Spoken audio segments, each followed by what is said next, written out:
Hello दोस्तों, आज हम केमिकल काइनेटिक्स का एक नया लेक्चर फिर से रिकॉर्ड कर रहे हैं। आज हम पढ़ेंगे कॉलिजन थ्योरी।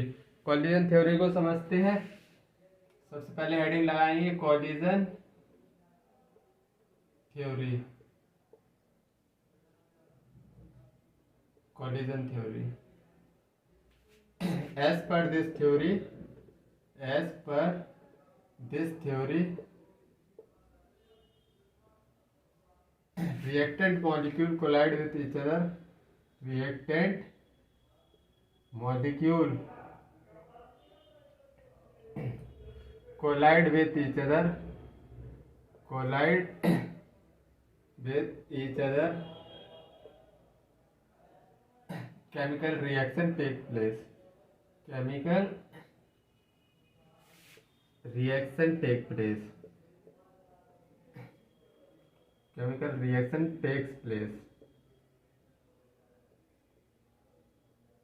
मतलब ये थ्योरी बोलती है जब रिएक्टेंट एक वेसल है, उसमें रिएक्टेंट मॉलिक्यूल है, तब वो कोलाइड करेंगे तभी प्रोडक्ट बनेगा। मतलब रिएक्टेंट के बीच में कोलिजन होना जरूरी है, तभी प्रोडक्ट बनेगा। अन्यथा तब तक कोलिजन नहीं होगा, तब तक कोई प्रोडक्ट नहीं बनेगा। और this theory is applicable for it is applicable for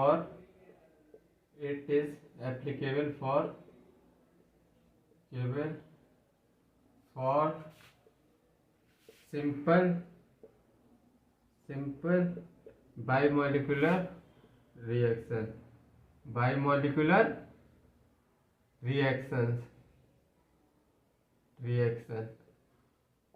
जैसे एग्जाम्पल समझो, A2 gas plus B2 gas gives 2AB। मतलब सिंपल बायोमोलिकुलर रिएक्शन होना चाहिए इसके लिए। ये तो शुरुआत में ये बायोमोलिकुलर, लेकिन आगे चल के ये हर में अप्लाई होने लगेगा। अब पढ़ेंगे हम कॉलिजन फ्रीक्वेंसी। कॉलिजन थ्योरी पढ़ लिया है, अब हम पढ़ेंगे collision frequency. Collision frequency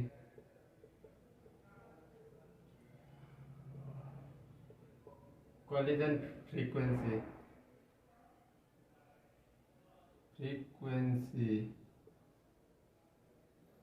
collision frequency collision frequency को लिखने के लिए total number of collision per unit time per unit volume होता है collision frequency. Total number of collision per unit time per unit volume per unit time per unit volume. Total number of collision per unit volume. जैसे एक container है, उसका volume कितना है? नहीं, इसमें एक पॉइंट और ऐड करेंगे। एट 25 डिग्री सेल्सियस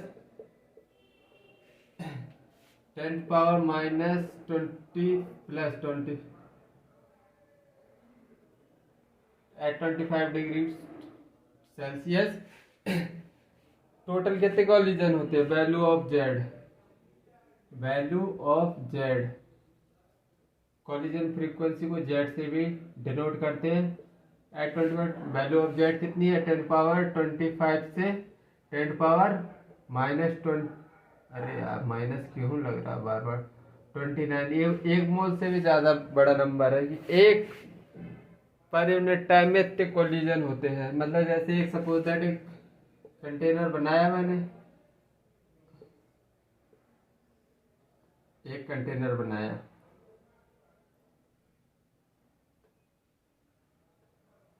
इसमें ए गैस भी है, बी भी है, ये बी से समझ लो, और ये छोटे वाले ए है। तो मतलब एक से per unit time per unit volume में कितने कॉलिजन? देखो कितने लिखे, 10 पावर 25, जो कि बहुत बड़ा नंबर है, एक मोल से भी बड़ा नंबर है। तो मतलब और इसमें एक बात और समझेंगे, all collision in all collision between reactant molecule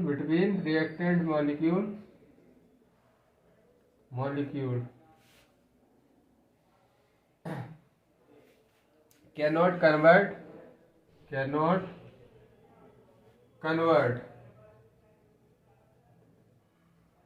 reactant to product। तो इतनी ज्यादा टक्कर होने के बावजूद भी मतलब पूरे रिएक्टेंट मॉलिक्यूल पूरे प्रोडक्ट में नहीं बदलते हैं। जैसे हम 25 लाख लोग तैयारी करते हैं, समझ लो नीट में 25 लाख फॉर्म भरे हैं तो 25 लाख लोग कॉम्पिटिटर हैं। तो ऐसा तो है नहीं कि पूरा 25 लाख में से 25 लाख ही डॉक्टर बनने वाले हैं। उसमें से कुछ 40-50 हजार बनेंगे और बकाया सब बाहर हो जाएंगे। तो मतलब कि इफेक्टिव कोलिजन को समझने के लिए अभी हम 2 क्राइटेरिया पढ़ने वाले हैं। एक है एनर्जी का क्राइटेरिया और एक है एक ओरिएंटेशन क्राइटेरिया। तो सबसे पहले पढ़ते हैं for effective collision 2 criteria must be necessary. For effective collision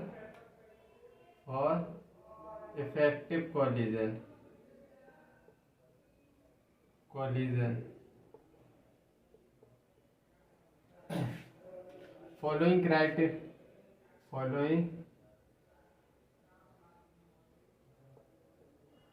criteria must necessary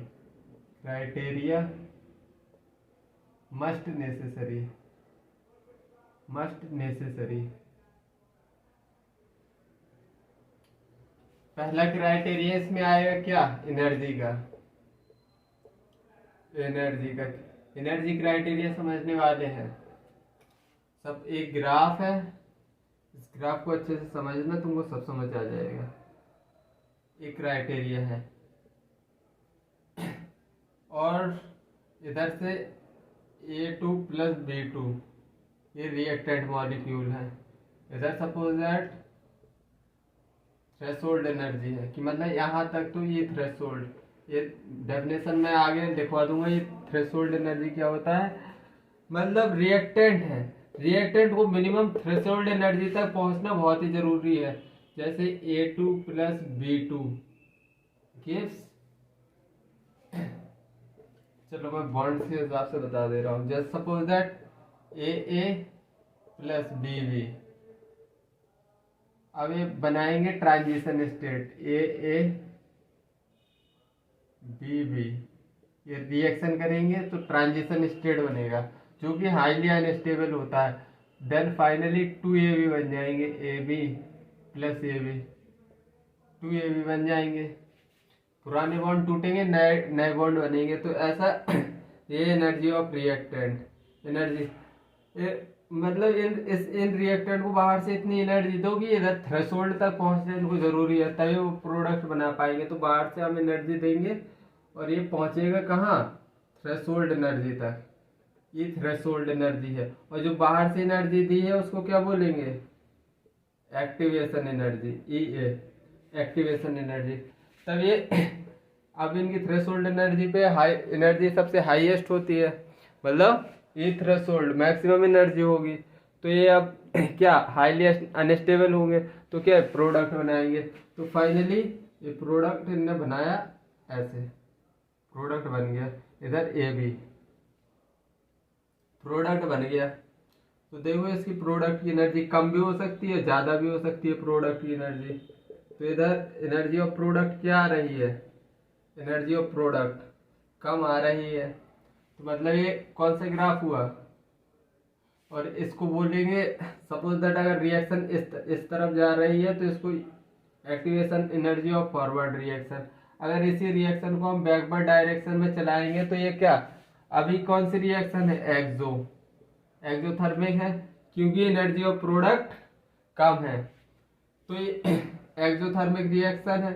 अगर हम उल्टा जाएंगे तो क्या ये एंडो की तरह दिखेगी, एंडोथर्मिक की तरह बिल्कुल दिखेगी। तो मतलब इसको हम क्या बोलेंगे, ये बैकवर्ड इसको बोलेंगे हम ई A backward, E A backward. तो आई थिंक ये फॉरवर्ड ये बैकवर्ड समझ में आया होगा। और डेल्टा एच, इसको हम बोल देंगे delta H, delta H.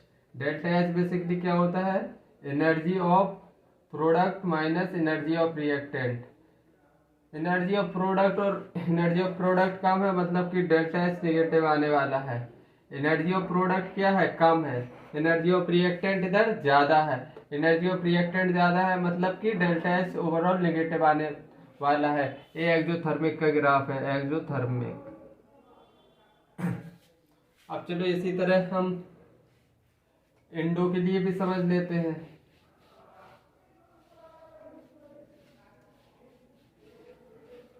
Suppose that एक ग्राफ है,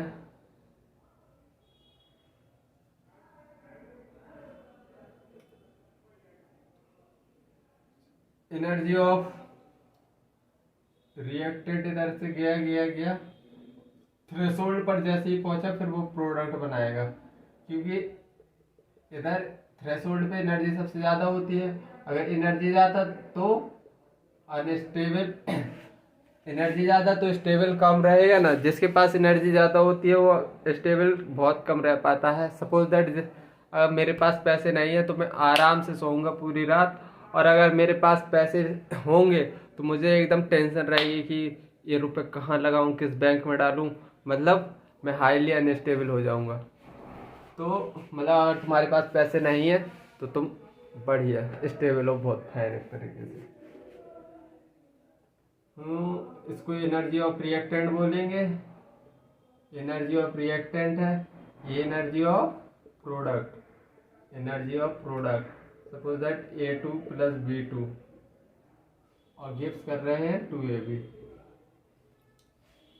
तो आई थिंक तुमको ये क्या है, ये इसको अगर इस साइड से आ रहा है तो ये फॉरवर्ड बोलेंगे। इस साइड से देखोगे तो तुमको एंडोथर्मिक दिखाई देगी, एंडोथर्मिक, एंडोथर्मिक। अगर तुम इस साइड से जाओगे तो इसको बोलेंगे क्या, ये बैकवर्ड, ये बैकवर्ड, ये बैकवर्ड। तो मतलब इसको इसका डेल्टा एच लिख के देखो, energy of product minus energy of reactant. इस बार एनर्जी ऑफ प्रोडक्ट ज्यादा है, एनर्जी ऑफ प्रोडक्ट ज्यादा है तो ओवरऑल डेल्टा एच पॉजिटिव आने वाला है। इतना तुमको समझ आया? तो एक फॉर्मूला लिखवा रहा हूं for reversible reaction, for reversible reaction. Reversible reaction में डेल्टा एच होता है ई A forward minus E A backward. इस फॉर्मूला को अच्छी तरह याद रख लो, विथ साइन रखना है इधर डेल्टा एच, विथ साइन। इस पर कोई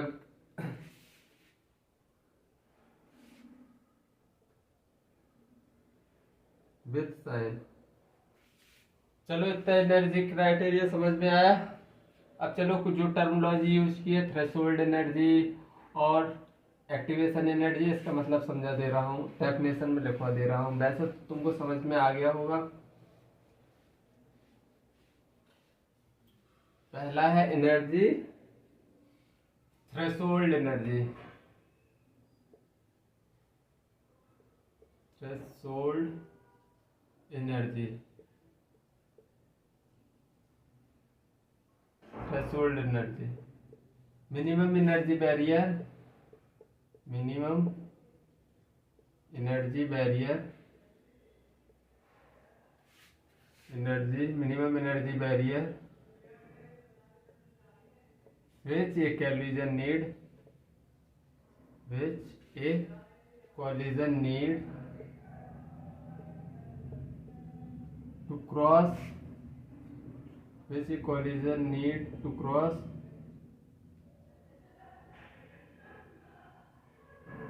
minimum energy barrier which a collision need to cross in order to make product, in order to make product। Product.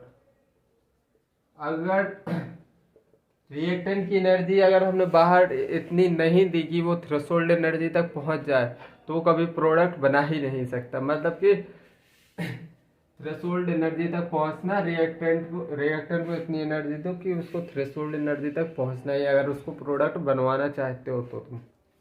मतलब जैसे अगर सपोज दैट 18 लाख स्टूडेंट ने एग्जाम दिया, तो सपोज दैट जिन थोड़ी नॉलेज होती है, मतलब रिएक्टेंट के पास थोड़ी एनर्जी होती है, मतलब जैसे मुझे कुछ आता है, और बाहर से जो एनर्जी देंगे उसको क्या बोलेंगे हम, एक्टिवेशन एनर्जी, ताकि वो थ्रेशोल्ड एनर्जी तक पहुंच जाए और फाइनली कॉलेज तक पहुंच जाए। 8 लाख लोग जैसे 25 लाख लोग में 8 लाख लोगों को मिल गई थ्रेशोल्ड एनर्जी फाइनली। अभी जो बचे हैं, अभी 8 लाख में से 8 लाख तो पूरे क्रैक हो नहीं जाते। मतलब 8 लाख लोगों को अगर एनर्जी मिल गई तो 8 लाख, 25 लाख में से 8 लाख बच गए। अभी 8 लाख लोगों में अभी 40-50 हज़ार सीट बचेंगी, तो उनको प्रॉपर आगे समझाऊंगा, ओरिएंटेशन से समझाऊंगा। तो थ्रेशोल्ड एनर्जी हो गया। आप पढ़ेंगे एक्टिवेशन एनर्जी। एक्टिवेशन एनर्जी और लिखते हैं, activation energy, activation energy. Activation energy क्या होती है? Energy given to product, energy given to reactant, जो बाहर से देते हैं, given to reactant, energy given to reactant, energy given to basic collision need to cross the reach the threshold energy given to reactant in order to reach threshold energy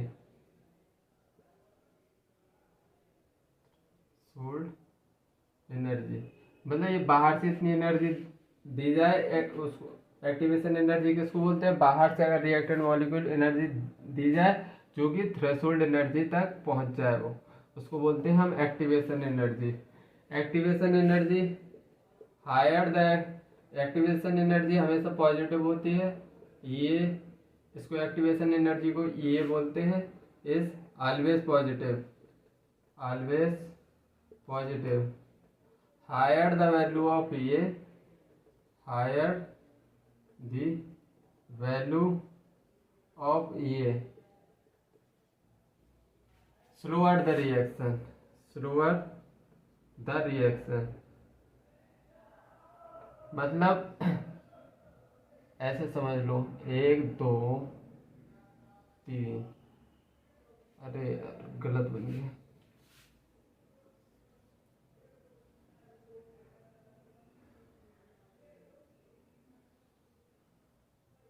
तो जितनी ज्यादा activation energy होती जा रही उतनी reaction slow होती जाएगी, क्योंकि थ्रेशोल्ड उतने ही ऊपर पहुंचने वाला है। तो मतलब higher the value of a slower is the reaction. ये पॉइंट तुमको समझ आया होगा। अब तीसरा पॉइंट और लिखवा रहा हूं, activation energy do not depend on temperature, it depend on, activation energy do not depend on temperature,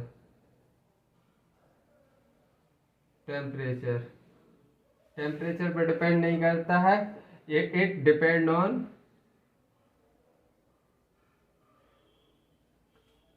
it depend on catalyst and nature of reaction, nature of reaction. एक फॉर्मूला और लिखवा दे रहा हूं, इधर ही चिपका लो एक्टिवेशन एनर्जी का।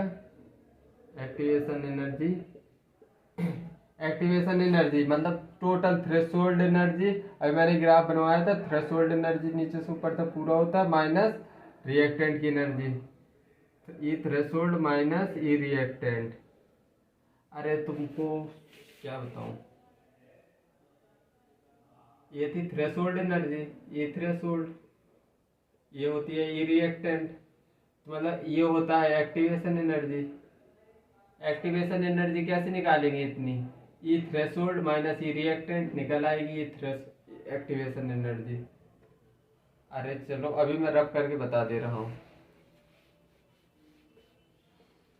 देखो ये फॉर्मूला बता दे रहा हूँ। ये फॉर्मूला ई थ्रेशोल्ड कैसे निकल के आया, activation energy E equal to E threshold minus E reactant. देखो अभी मैंने ग्राफ बनाया था, ये ई थ्रेशोल्ड एनर्जी, ये है ई थ्रेशोल्ड मतलब इतनी, और ये है ई आर, और इसको क्या बोलते हैं, इसको बोलते हैं ई ए, इसी को बोलेंगे ई ए। तो ये थ्रेश एक्टिवेशन एनर्जी कैसे निकालेंगे, ई ए इतना निकालना है, तो मतलब ई थ्रेशोल्ड माइनस ई रिएक्टेंट इतना निकल आया ई एक्टिवेशन एनर्जी। तो ये इसका फॉर्मूला है, जहां बोला था मैंने वही चिपका लेना।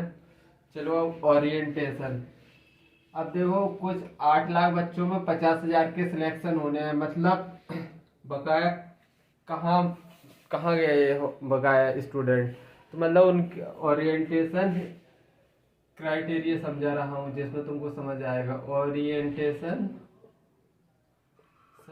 Criteria, orientation criteria, suppose that A B B, A B B, अगर दोनों इस साइड मूव कर रहे हैं, मतलब उनका ओरिएंटेशन सही है, उनको प्रॉपर गाइडेंस मिल रही है, मतलब तो अब इसमें कॉलिजन हो जाएगा। कॉलिजन हो जाएगा तो क्या बनेगा, सबसे पहले क्या बनेगा, एक बनेगा activated complex A B B,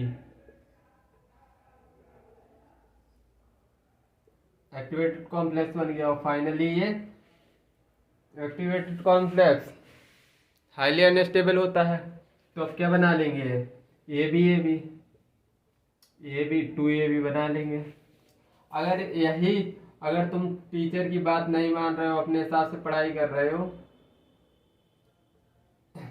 तो तुम्हारा हाल ये होने वाला है, मतलब तुम 8 लाख में अब 50,000 सीट है, इधर डिसबैलेंस होगा कुछ, उनका प्रॉपर ओरिएंटेशन नहीं होगा। क्या ये प्रोडक्ट बनाएंगे, डू नॉट फॉर्म प्रोडक्ट, इनका ओरिएंटेशन ही सही नहीं है, do not form product.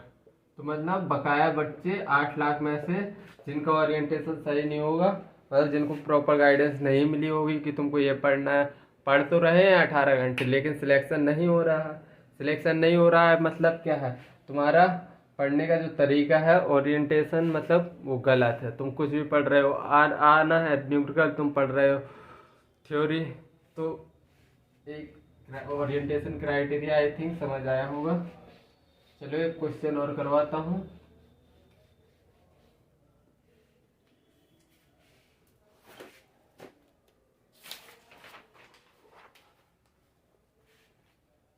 For an exothermic reaction, question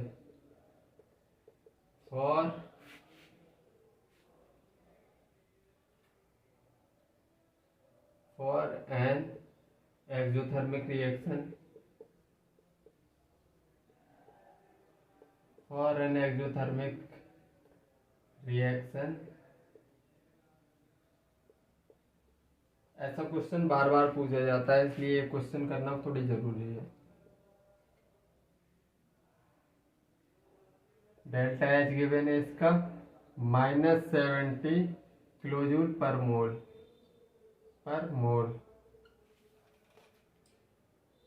if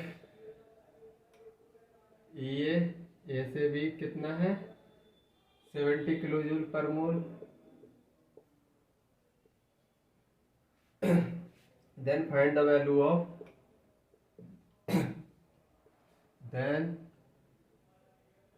the value of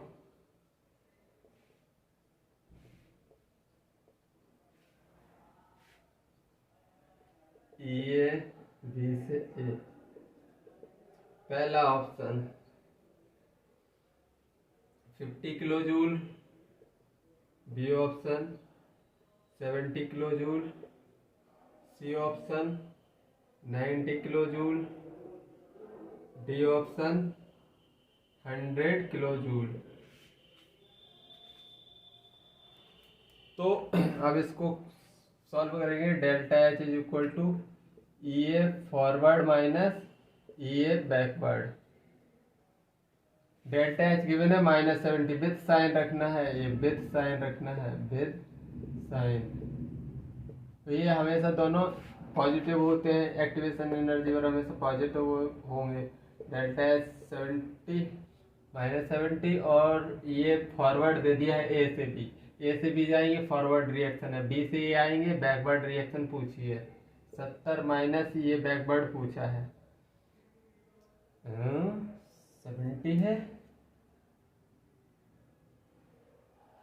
-20 दिया है।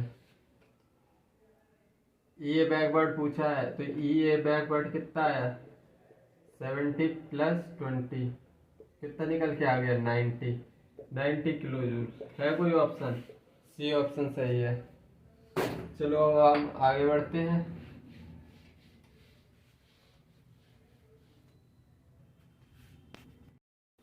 हम पढ़ रहे हैं effect of temperature on rate of reaction.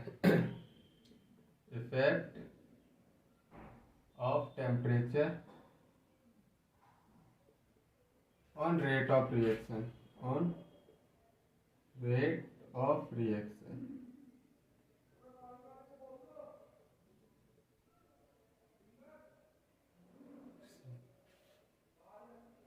reaction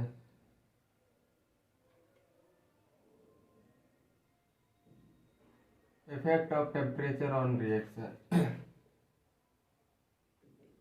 basically rate of reaction effect, temperature बढ़ाने पर रेट ऑफ रिएक्शन बढ़ता है, मैटर नहीं करता वो एंडोथर्मिक है एक्सोथर्मिक, दोनों रिएक्शन के लिए।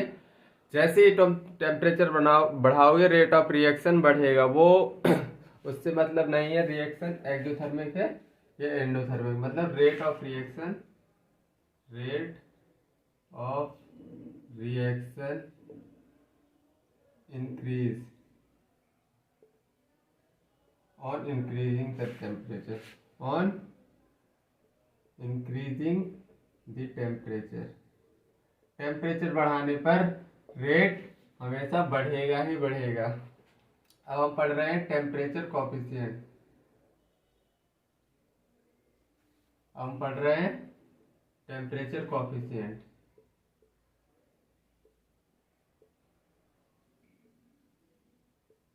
Coefficient,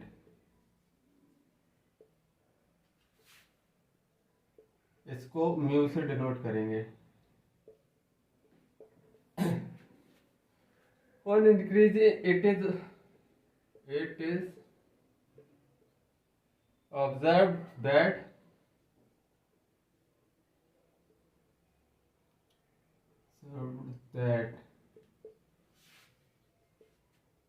it is observed that on increasing temperature,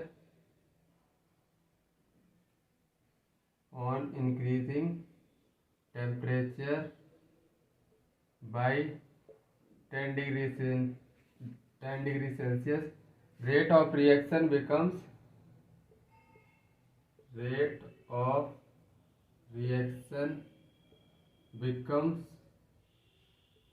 2 to 3 times, 2 to 3 times।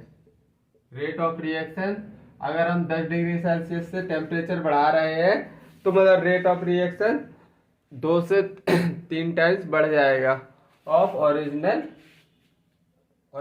के हिसाब से, ओरिजिनल के कंपेयर में 2-3 गुना बढ़ जाएगा। और ratio of rate of reaction, ratio of rate of any reaction, ratio of rate of any reaction which differ by differ by 10 degree Celsius is called temperature difference, is called temperature coefficient, temperature coefficient। देखो mu बराबर R T plus 10 upon R T. क्या rate को हम rate क्या होता है के ए, और कंसंट्रेशन हम मान के चल नहीं रहे 0, तो रेट की जगह मैं के भी लिख सकता हूँ क्या? नहीं, बिल्कुल लिख सकता हूँ। तो मतलब मैं सिंपली क्या लिख सकता हूँ, म्यू बराबर के टी प्लस 10 अपॉन के टी। ये लिख सकता हूँ मैं या नहीं? बिल्कुल लिख सकता हूँ। चलो थोड़ी और आगे बढ़ते हैं।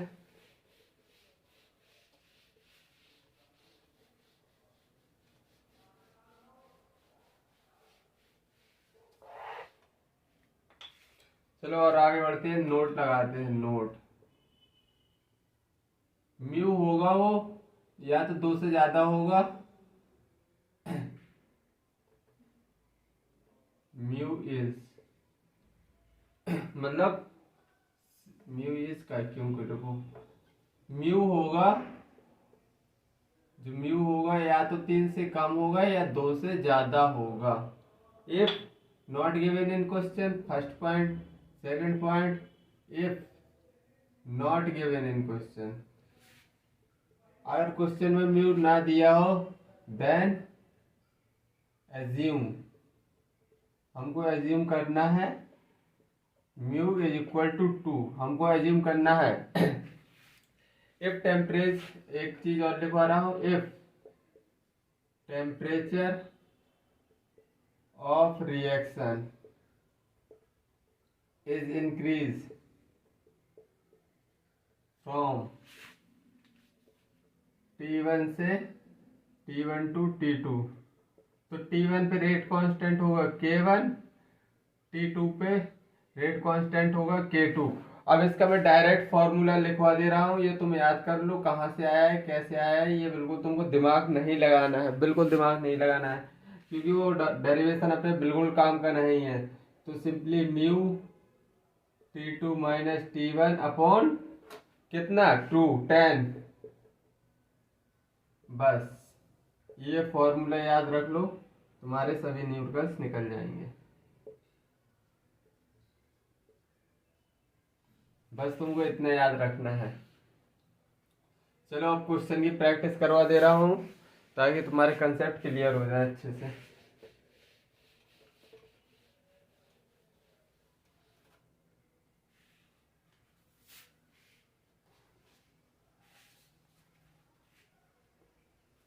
पहला question, rate of reaction become double, rate of reaction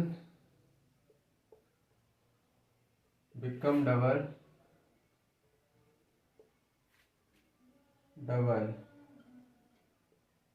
rate of reaction become double for every 10 degree rise in temperature, 10 degree Celsius rise in temperature, rise in temperature is increased by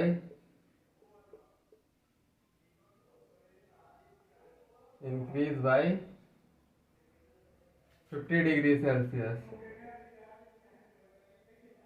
The rate of reaction will become, the rate of reaction will become, the rate of reaction, rate of reaction will become,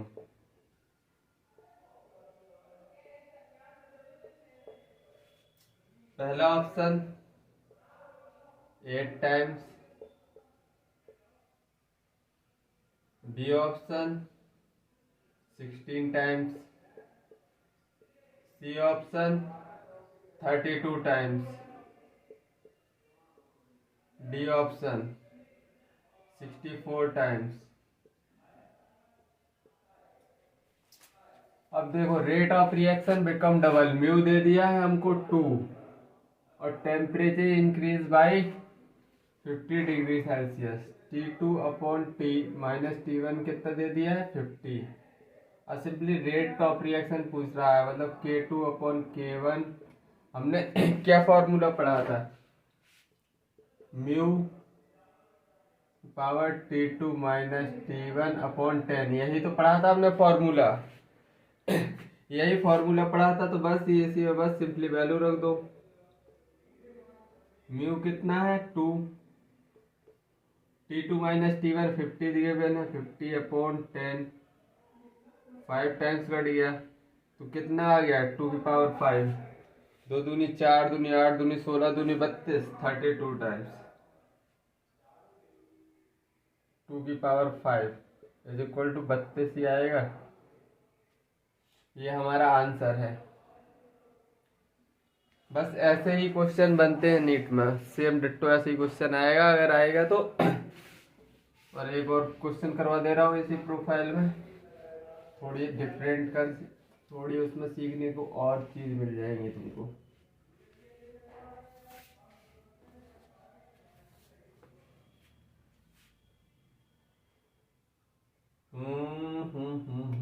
question, rate of chemical reaction become triple, rate of a chemical reaction, rate of a chemical reaction,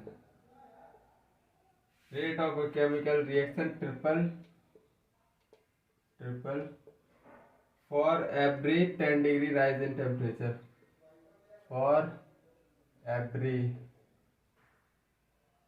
10 degree rise in temperature,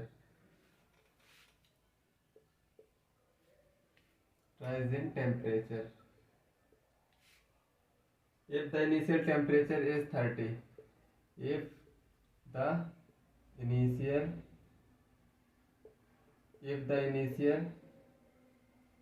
temperature is 30 degree and it is increased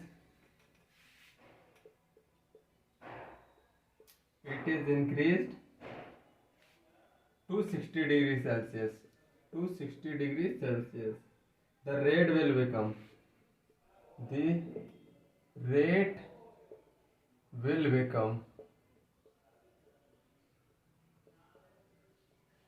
rate कितना हो जाएगा, पहला A option 27 times, B 343 times, C 81 times, D 1029 times.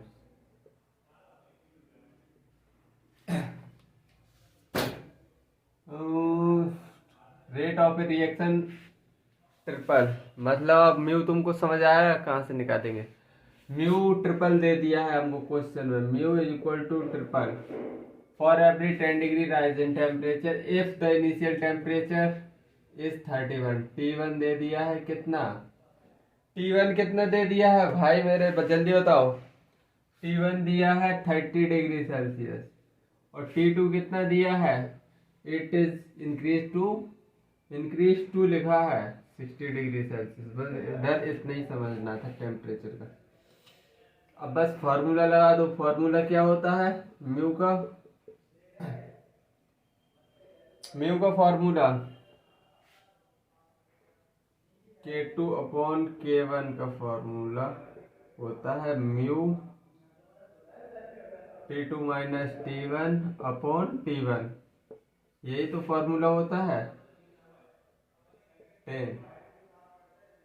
Mu कितना given है 3, T2 कितना given है 60 minus T1 given है 30 upon 10, K2 upon K1।